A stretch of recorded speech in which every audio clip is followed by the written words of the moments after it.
Hello दोस्तों, welcome and जय हिंद। स्वागत है आपके जो अपने चैनल न्यू यूनिक क्लास में। आज के वीडियो में लोग टॉप 50 जो आपका सामान्य विज्ञान के क्वेश्चन के देखेंगे, मतलब साइंस के क्वेश्चन के देखेंगे, जो आपके 2022 एग्जाम आईटीआई के लिए बहुत ही इंपॉर्टेंट है। साथ ही साथ आपके पॉलिटेक्निक, एसएससी, एनडीए एग्जाम के लिए बहुत जरूरी है।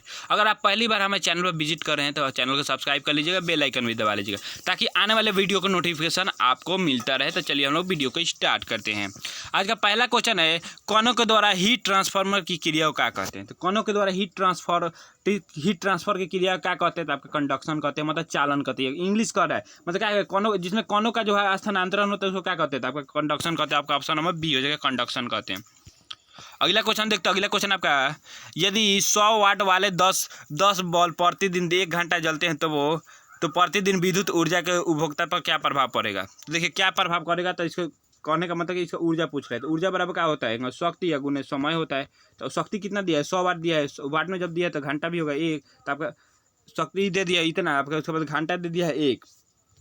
तो आप इसको निकालिएगा तो आपका इस तरह ये फार्मूला लगा लीजिएगा तो आपका कितना आ जाएगा? आपका 1 न्यूटन आ जाएगा। ऑप्शन नंबर आपका ये हो जाएगा 1 न्यूटन।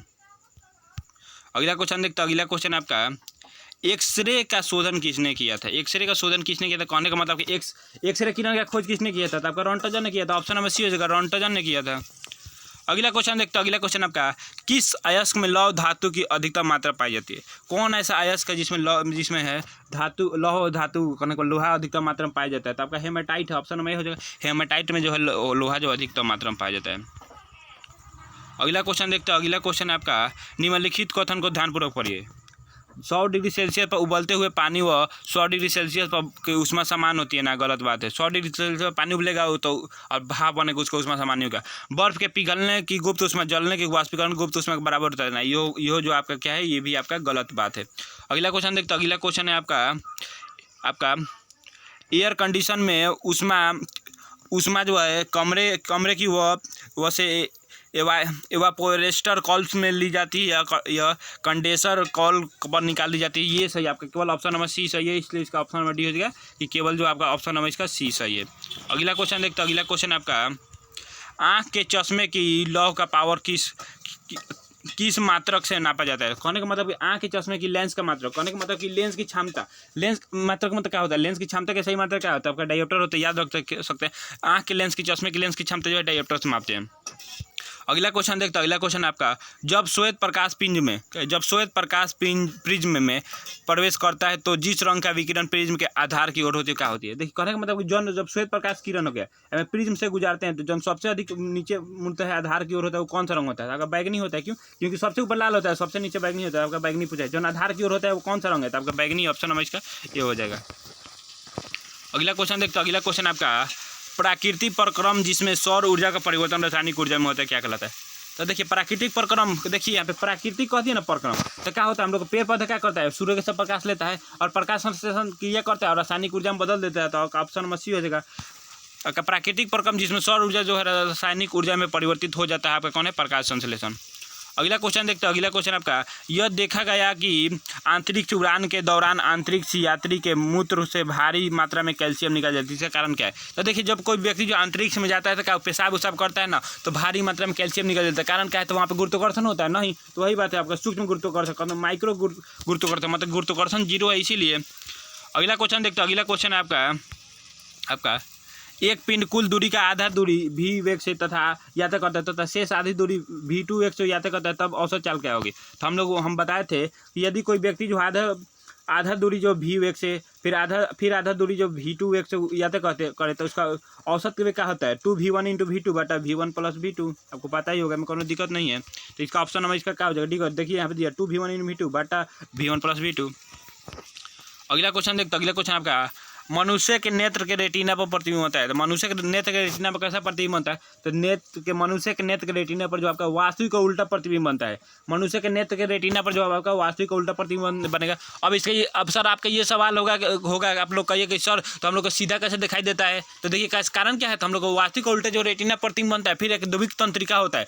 द्विक तंत्रिका पर जो इसका प्रतिबिंब जो आपका सीधा बन जाता है, वास्तविक और सीधा वहाँ से हो जाता है। अगला क्वेश्चन देखते हैं। अगला क्वेश्चन आपका, पानी की बूंदों का तैलीय पृष्ठ पर ना चिपकने का कारण क्या है? तो देखिए पानी की बूंद जो है आपका तैलीय पृष्ठ पर नहीं चिपकती, उसका कारण क्या है? असंजक बल का जो है अभाव हो जाता है, ऑप्शन में ये हो जाएगा असंजक बल का अभाव हो जाने के कारण नहीं चिपकता है। अगला क्वेश्चन देखते, अगला क्वेश्चन आपका हिया कुटेक क्या है? हिया कुटेक जो है आपका क्या है? तो हिया कुटेक जो आपका क्या है, वो आपके 1996 में दिखाई पड़ने वाला एक धूमकेतु, ऑप्शन नंबर इसका सी हो जाएगा। 1996 में दिखाई देने वाला एक धूमकेतु जो आपका हिया कुटेक है। अगला क्वेश्चन देखते, अगला क्वेश्चन आपका पृथ्वी पर शरीर का अधिकतम भार कहाँ होता है? तो पृथ्वी पर शरीर का अधिकतम भार कहाँ होता है? जहाँ पे जी का मान अधिकतम होगा, सबसे अधिक जी का मान क्या होता है? तो ध्रुव पर होता है, ऑप्शन नंबर बी हो जाएगा। पृथ्वी के शरीर पर सबसे अधिक क्या होता है? जी का मान जो आपके ध्रुव पर होता है। अगला क्वेश्चन देखते, अगला क्वेश्चन आपका फोटोग्राफी में मुख्य रूप से कौन सा रंग होता है? तो देखिए फोटोग्राफी में मुख्य रूप से कौन सा रंग होता है कोनो बात नहीं है, लेकिन आपको ये तो पता होगा ना प्राथमिक रंग किसको कहते हैं। तो आप लोग पता होगा RGB को हम लोग प्राथमिक रंग कहते हैं। RGB मतलब क्या होगा? लाल हो गया, हरा हो गया, नीला को हम लोग प्राथमिक रंग कहते हैं। बस लाल, हरा और नीला को प्राथमिक रंग कहते हैं। बस इसको देखिए हर एक क्वेश्चन को याद करने की जरूरत नहीं है। आप किसी चीज़ को आप बस थोड़ा सा ही पढ़े, लेकिन उसको समझ के पढ़िएगा नहीं तो आपको सवाल सॉल्व करने में कोई दिक्कत नहीं होगा। अगला क्वेश्चन देखते हैं, अगला क्वेश्चन आपका आकाश किस कारण से नीला दिखाई देता है? आकाश जो आपका किस कारण से आकाश जो है आपका नीला दिखाई देता है, उसका कारण क्या है? तो आप जानते हैं क्या होता है? वायुमंडल से प्रकाश के लघुत्तर तरंगदैर्घ्य के परिकीर्णन कारण। कहने का मतलब कि प्रकाश का जब तरंगदैर्घ्य जो होता है क्या होता है? परिकीर्णन होता है, तभी ना नीला दिखाई देता है। आपका ऑप्शन में सी हो जाएगा। अब अगला क्वेश्चन देखते, अगला क्वेश्चन है सेल्सियस स्केल पर मानव शरीर का तापमान कितना होता है? तो आपको पता होगा सेल्सियस स्केल पर हो जाए आपका 37 डिग्री सेल्सियस होता है। तो आपको ऑप्शन में देखिए यहाँ पे 36.9 मतलब लगभग 37 ये मार सकते हैं, 37 डिग्री सेल्सियस ये हो जाएगा। देखिए अगर आप क्या पूछ रहे हैं सेल्सियस डिग्री पर, अगर आपसे पूछते हैं, देखिए हम मानव शरीर का तापमान बताते हैं। मानव शरीर का तापमान जो होता है आपका 37 डिग्री सेल्सियस होता है या 36.9 होता है। सेल्सियस पूछे तब 37 डिग्री सेल्सियस। अगर आपके फॉरेन हाइट में पूछे तो 98.4 फॉरेन हाइट कहिए तो, या 98.6 फॉरेन हाइट कहिए तो बराबर है बात है। अगर आप केल्विन पर पूछे तो आपका 310 केल्विन होता है, याद रखिए। किसी में पूछ सकते हैं, यहाँ पे सारे ऑप्शन दिया है। सेल्सियस कह दिया इसलिए सेल्सियस वाला मारेगा, फॉरेन हाइट कहता है फॉरेन हाइट वाला मारते हैं, अगर आपका केल्विन कहता है केल्विन वाला मारते हैं। ऑप्शन सारे अवेलेबल है, आपको बस अगर समझिएगा नहीं तो आप गलती कर लीजिएगा। अगला क्वेश्चन देखते हैं, अगला क्वेश्चन आपका ट्रांसफार्मर का प्रयोग किया जाता है। ट्रांसफार्मर का प्रयोग किस चीज़ के लिए किया जाता है? तो आपका जो है ट्रांसफार्मर का प्रयोग जो है वोल्टेज चेंज करने में किया जाता है। ऑप्शन नंबर सी होगा, ट्रांसफार्मर का प्रयोग आपको वोल्टेज चेंज करने में किया जाता है। अगला क्वेश्चन देखते हैं, अगला क्वेश्चन आपका किसी ट्रांजिस्टर का आधार होता है। आपका किसी ट्रांजिस्टर कौन ट्रांजिस्टर है उसका आधार क्या होता है? तो उसका होता है लाइटली डोप्ड होता है। आपका ऑप्शन अभी जो किसी ट्रांजिस्टर का आधार जो है लाइटली डोप्ड होता है। अगला क्वेश्चन देखते हैं, अगला क्वेश्चन आपका निम्नलिखित में उच्चतम विद्युत चालकता वाला तत्व कौन है जो आपका उच्चतम विद्युत चालकता वाला तत्व है? तो आपका है सिल्वर है। मतलब चांदी एक ऐसा तत्व है जिसकी चालकता बहुत ही अधिक होती है। चांदी के तार लगा दीजिएगा ना तो भाई तो वोल्टेज आपके घर में एकदम दानादार हो जाएगा, आपको सारे सामान चलने लगेगा। लेकिन देखिए चांदी इतना महंगा होगा ना कि आप तार लगाइएगा ना, पोल पर से लाइन खींच के लगेगा, चाहे कौन से लगेगा, तो लोग रात भर में उसको चुरा लेगा, कहीं बहुत महंगा होता है। अगला क्वेश्चन देखते, अगला क्वेश्चन आपका 15 किलोग्राम द्रव्यमान का एक पिंड 15 मीटर पर सेकंड के वेग से चल रहा है, तो उस वस्तु पर लगने वाले बॉल लगाने से जो है 40 सेकंड में 45 मीटर पर सेकंड स्क्वायर वेग में परिवर्तन हो जाता है। उसका त्वरण आपका बॉल क्या होगा? हम लोग जानते हैं बॉल बराबर क्या होता है? ए में होता है। ए मतलब क्या होगा? त्वरण होता है। त्वरण मतलब क्या लिख सकते हैं हम लोग? V माइनस U बटा T लिख सकते हैं।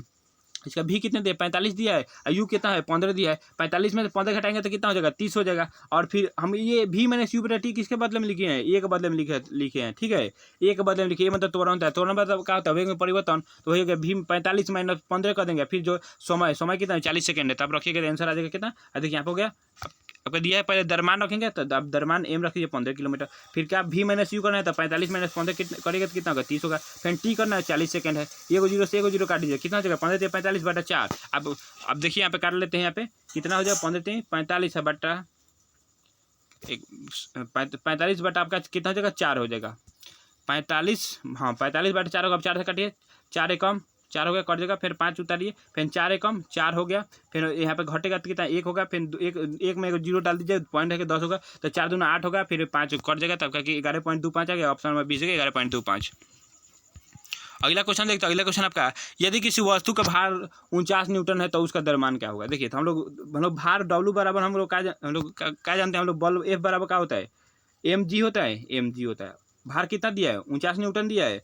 49 न्यूटन रख लेते हैं। कितना है? 49 न्यूटन। द्रव्यमान पूछ रहे हैं, निकालेंगे। और जी का मान कितना होता है? 9.8 होता है। बस 49 के बट्टा में आ जाएगा 9.8। तब यहाँ पे रखिएगा m बराबर आपका 49 बटा 9.8 रख के कटाइएगा ना। मान लीजिए जीरो हटाने का, जीरो हटा दीजिए, ऊपर एक जीरो डाल दीजिए, दशमलव हटा के जीरो डाल दीजिए, तो आपका जो है काटिएगा ना तो आपका 5 बार में चला जाएगा, आपका 5 किलोग्राम हो जाएगा। अगला क्वेश्चन देखते हो। अगला क्वेश्चन है आपका एक 8 मीट्रिक टन की कार 72 किलोमीटर प्रति घंटा के वेग से जा रही है, इसके संवेग पर क्या प्रभाव पड़ रहा है। देखिए यहाँ पे देखिए, एक पहले हम लोग जान लेते हैं 8 मीट्रिक टन मतलब क्या होता है। तो देखिए 8 मीट्रिक टन बराबर होता है हम लोग का कितना होता है, 8000 किलो होता है। एक 8 मीट्रिक टन बराबर 8000 किलो होता है, ये पता चल गया। 8000 किलो याद रखिएगा। और फिर है 72 किलोमीटर प्रति घंटा। तो देखिए कौन चीज़ 72 किलोमीटर प्रति घंटा है ना, तो हम लोग कहा मीटर पर सेकंड बदल। देखिए अगर आपको किलोमीटर प्रति घंटा में दिया गया हो तो मीटर पर सेकंड में बदलने के लिए 5/18 से गुना करा लीजिए। गुना करेंगे तो 18 18 चौक 72 हो जाएगा, तो 5 चौक का 20 मीटर पर सेकंड। इसका कितना का चाल आपका दिया है ना 72 किलोमीटर प्रति घंटा का, मीटर निकालेगा तो 20 मीटर पर सेकंड निकल गया। तो बस आपका क्या निकलना है, संवेग निकलना है। संवेग बराबर क्या होता है, पी बराबर आपका एम भी होता है। द्रव्यमान कितना बताए हैं, 8000 किलोग्राम। अपर से कितना आ गया आपका वेग, कितना आ गया है आपका 20 किलोमीटर प्रति घंटा। तो 20 आप निकाल देता है, कितना हो जाएगा 8 दूना 16, 3 को 4 को जीरो लगा। देखिए यहाँ पे 8 दूना 16 हो जाएगा, फिर 3 1 4 को जीरो लगेगा, कितना होगा ऑप्शन नंबर बी हो जाएगा। 8 दूना 16, 4 को जीरो, ऑप्शन नंबर बी हो जाएगा। देखिए अगर आपको किलोमीटर प्रति घंटा को मीटर पर सेकंड बदलना है तो 5/18 से गुना करा दीजिए। अगर आपको मीटर पर सेकंड को किलोमीटर प्रति घंटा में बदलना है तो आपको 18/5 गुना कराना पड़ेगा। अगला क्वेश्चन देखते हैं। अगला क्वेश्चन आपका एक लीवर का हैंडल जो 40 सेंटीमीटर लंबा है, इसके द्वारा 150 न्यूटन का बल आरोपित कर एक नट खोला जाता है।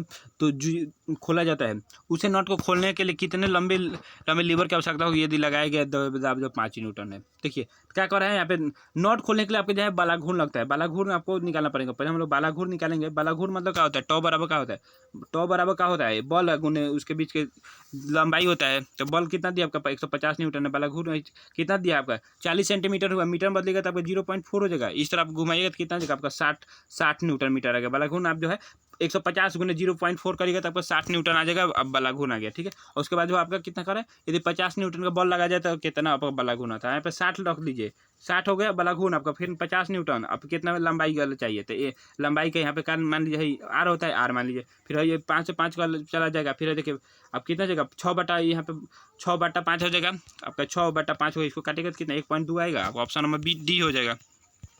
अगला क्वेश्चन देखते हैं। अगला क्वेश्चन आपका, जब कोई वस्तु धनावेशित होती है तो क्या होता है। तो देखिए जब कोई वस्तु धनावेशित कब होती है, जब इलेक्ट्रॉन के त्यागेगी, तो वही बात होता है इलेक्ट्रॉन का परित्याग करती है तब वो धनावेशित होता है। देखिए दोस्तों, अपने दोस्तों वीडियो को लाइक कर लीजिए और अपने दोस्तों के पास भी शेयर कर लीजिएगा। और आप पहली बार हमारे चैनल पर विजिट कर रहे थे, चैनल को सब्सक्राइब कर लीजिए, क्योंकि दोस्तों आपके लिए हमें बहुत मेहनत करना पड़ता है, वीडियो बनाने बहुत मेहनत लगता है, इसलिए जो आप थोड़ा सपोर्ट करिएगा, अपने दोस्तों के पास भी शेयर कर लीजिएगा। अगला क्वेश्चन देखते हैं। अगला क्वेश्चन आपका, बैटरियों में इस्तेमाल होने वाला अम्ल कौन है। तो बैटरी में कौन सा अम्ल होता है, तो आपका सल्फ्यूरिक अम्ल होता है। ऑप्शन नंबर सी हो जाएगा। बैटरियों में इस्तेमाल होने वाला अम्ल है सल्फ्यूरिक अम्ल है। अब इसका सूत्र भी पूछ सकता है, सल्फ्यूरिक अम्ल का सूत्र क्या होता है, तो आपको पता ही होगा H2SO4 जो आपका सल्फ्यूरिक अम्ल का सूत्र होता है। ऑप्शन नंबर सी हो जाएगा। अगला क्वेश्चन देखते हैं। अगला क्वेश्चन आपका, नींबू तथा संतरे में पाया जाता है। आपका नींबू तथा संतरे में क्या पाया जाता है, तो नींबू तथा संतरे में आपका साइट्रिक अम्ल पाया जाता है। देखिए साइट्रिक अम्ल कहने का ट्रिक याद रखिएगा। नींबू तथा संतरा है आपके पास, तो मान लीजिएगा सही है, मतलब आपके पास है, तो अगर आपके पास पेड़ है नींबू तथा संतरा के, तो अच्छे ना है, तो वही नींबू तथा संतरा मतलब नींबू का संतरा का पेड़ है, हाँ सही है मतलब नींबू संतरा जो आपका सब सही है, मतलब साइट्रिक अम्ल याद रखिएगा, साइट्रिक अम्ल होता है। सब याद कर लीजिए, नींबू तथा संतरा में साइट्रिक अम्ल होता है। नींबू का संतरा का पेड़ है, इसी सब सही है, इसलिए साइट्रिक अम्ल होगा। अगला क्वेश्चन देखते हो। अगला क्वेश्चन आपका, नाइट्रोजन यौगीकरण का अर्थ है। नाइट्रोजन यौगीकरण का आपका जो है क्या अर्थ है, तो नाइट्रोजन यौगीकरण का जो आपका अर्थ है, वायुमंडलीय नाइट्रोजन जरूरी यौगिक में परिवर्तन। आपका ऑप्शन में बी हो जाएगा। अगला क्वेश्चन देखते हैं। अगला क्वेश्चन आपका, जंतु चारकोल प्राप्त होता है। जंतु में चारकोल जो आपका कैसे प्राप्त होता है, तो आपका जंतुओं के मांस के जलने से प्राप्त होता है। ऑप्शन में सी, जंतु चारकोल जो है जंतुओं के मांस के जलने से प्राप्त होता है। अगला क्वेश्चन देखते हैं। अगला क्वेश्चन आपका, फोटोग्राफी प्लेटों को काले कागजों से ढक कर रखा जाता है, क्यों। फोटोग्राफी प्लेट है उसे काला कागज से ढक के काहे रखा जाता है, तो उसका कारण क्या है, प्लेट पर लगा सिल्वर ब्रोमाइड जो है, प्लेट पर लगा सिल्वर ब्रोमाइड प्रकाश के प्रति अति संवेदनशील होता है। फिर काला कागज उसे प्रकाश के परिकिरण से संबंधित करता है। ऑप्शन इसका सी हो जाएगा। देखिए एक दोस्तों एक हम ट्रिक बताएं। देखिए जब आपके क्वेश्चन देखिए, अगर क्वेश्चन छोटा रहेगा और सारा ऑप्शन अगर मतलब ऑप्शन लंबा दिया जाता है, तो आपका एक आंसर वही होता है, मतलब कि 95% चांस वही ना जो ऑप्शन लंबा होगा। जो ऑप्शन सबसे लंबा होता है ना, आंसर वही देता है। पूछिए कारण क्या है।